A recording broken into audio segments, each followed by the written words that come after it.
Galaxy report நேயர்களுக்கு வணக்கம்.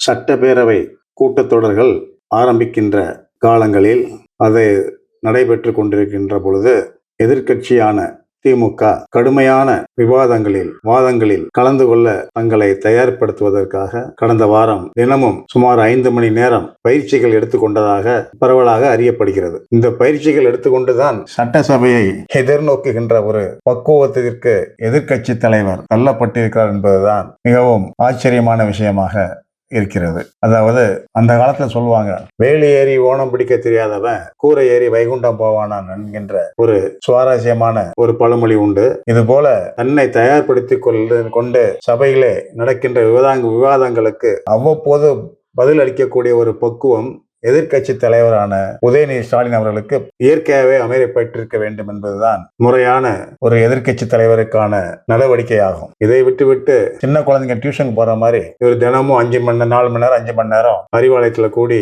என்னென்ன கேள்வி கேட்கணும், இப்படி பேசணும் வைக்கணும் அப்படின்ட்டு சபையை முடக்கிறதுக்கான பலவித திட்டங்களை பலவித ஆயத்தங்களை தயார் செய்து கொண்டு குழந்தை ஸ்கூலுக்கு வர்ற மாதிரி அதற்கான புத்தக ஃபைல் எல்லாம் எடுத்துக்கொண்டு சட்டசபைக்கு வந்து இயங்கிக் கொண்டிருக்கின்ற அருமையான தாவேக அரசை இயங்க விடாமல் தடை செய்வதற்கான ஒரு சூழ்நிலையை உருவாக்கக்கூடிய ஒரு எண்ணங்களில் இவர்கள் வாதம் செய்வதாக அறியப்படுகிறது. ஆக்கப்பூர்வமான எத்தனையோ வழிகள், மக்களுக்கான பணிகள் எவ்வளவோ இருக்கின்றன.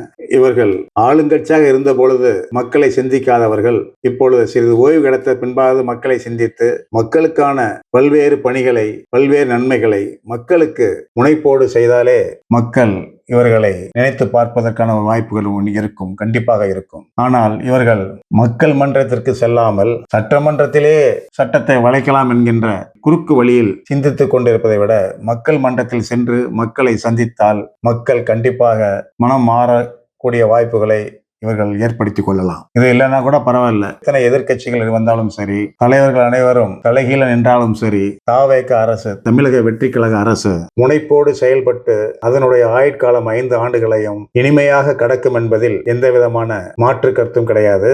அதற்கான வாய்ப்பும் இல்லை என்றுதான் சொல்ல வேண்டும். அதன்படி தமிழக வெற்றி கழகம் தங்களின் குறிக்கோளான மக்களின் பணி ஒன்றே நமது தமிழக வெற்றி கழகத்தின் குறிக்கோள் என சூளுரைத்து மக்களுக்கான பணிகளை செம்மைப்படுத்தி மக்கள் பயன்பெற செய்தால் மக்களில் மனங்களிலிருந்து உங்களை எவராலும் அசைக்க முடியாது என்பதை இங்கே நாம் நினைவுபடுத்துகிறோம். மேலும் இது போன்ற சிறு சிறு பிரச்சனைகளுக்கெல்லாம் இவங்கெல்லாம் எதிர்க்கட்சிகள்லாம் இதான் இது மாதிரி வேலைகள்லாம் பண்ணிட்டு தான் இருப்பாங்க. அதை நீங்கள் சட்டை செய்யாது மக்களோடு மக்களாக நின்று மக்கள் பணி ஆற்றுங்கள். உங்களை மக்கள் ஒருபோதும் வெறுக்க மாட்டார்கள்.